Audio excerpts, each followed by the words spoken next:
Okay, may gagawin tayo. Ito, Sharp 32 inches. Ang problema niyan, nasa taas lang yung picture. Pagdating dito sa baba ay blanco na siya, itim na lang. Yun. Buksan natin. Ito yung model, Sharp 32 inches. Okay, so nabuksan na natin yung unit. Ito yung kanyang power supply. Tapos ito naman yung kanyang mainboard. Tatanggalin natin yan. Tapos Wi-Fi module natin. Ito yung top board nya. So ang issue nito ay yung sa taas lang may picture. Ibig sabihin yan, sa panel tayo magpo-focus. Wala na tayong gagalawin dito sa mainboard. Wala din tayong gagalawin sa power supply. Ang gagalawin lang natin dito, yung pinaka side cup nya. Bubuksan natin yung pinaka frame nito para makita natin yung side cup nya at doon tayo magpo-focus ng repair pag mga ganito ang problema. Okay, so ito na, nabuksan na natin siya. So yung pinaka side cup natin dito, pag nakatiyaya yung unit ay nasa kaliwang side, pag sharp. So ito yung side cup natin. Ito yung buo. Ito yung ganito yung buo sa taas. Yun kasi yung baba natin. Ito yung taas natin. So yung buo ng kanina dito, ganito kalaki. Ibig sabihin itong cup na to, itong side cup na ito ay buo ito. Complete supply yan. Pagdating dito, saka ito yung nagkaroon ng problema yung supply sa side cup nya, nagkaroon ng missing supply. So gagawin natin diyan, kukunin natin yung number ng number ng side cup. Tapos hahanapin natin yung data niyan sa may Google. So ito, mayroon itong test point to. Yung ibang ganitong side cup kasi ng Sharp ay walang test point, no? Pero ito may test point ito. So kunin lang natin yung number nito tapos hanapin natin sa Google. Tapos tingnan natin kung ano yung missing supply dito sa ating side cup. Okay, so ito yung number ng ating side cup. Yan, AK73538S050A. Yan. So kukunin natin yung data niyan sa Google tapos hahanapin natin yung test point niya. Sa Google, wala tayong makitang data niya, no? So nag-try and error na lang tayo.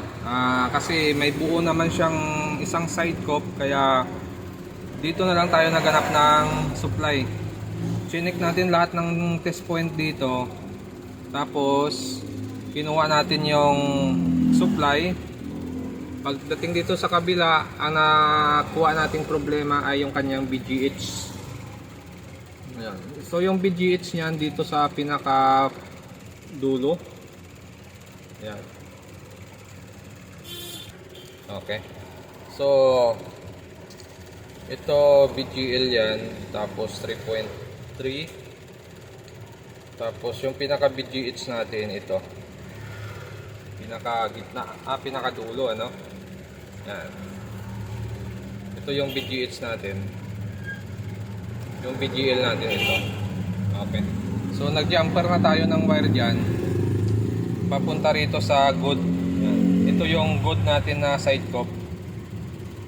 Yan yung pinaka BGH natin. Yung BGL natin dito sa gitna, tatanggalin lang natin tong kapil. So hindi ko na binaliktad yung panel. Bali yung cup na lang yung inangat ko ng kaunti.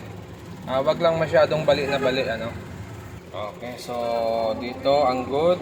So, nag-jumper tayo dito ng wire papunta dito sa kabila. So ngayon testing natin, titingnan natin kung magno-normal na siya. Saksak ko lang siya. Yun, okay, meron na siyang Sharp na logo lumalabas. So kanina wala siyang logo dahil yung may picture lang kanina ay ito lang sa taas. Ngayon mayroon na siya. Yun. So ang naging problema lang ng ating side cup ay missing lang yung ating BGH. So malabas na yung no signal. Okay na. So kakamada ko na lang ulit to tapos magpa-final test tayo. Okay, so ito, final test lang natin tong Sharp natin. Side cup problem. Yan, lumabas na yung logo niya.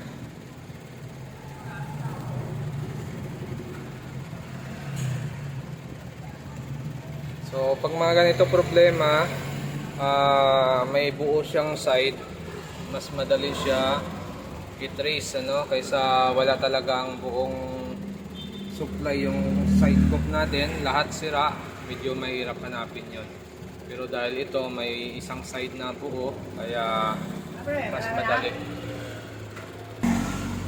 Okay, so ayan na siya, okay na ano. Yan. So buo na yung screen yan. Complete na. Okay, so hanggang dito na lang yung video natin, at kung bago lang kayo sa aking channel, huwag kalimutan mag-subscribe sa susunod ulit natin na video.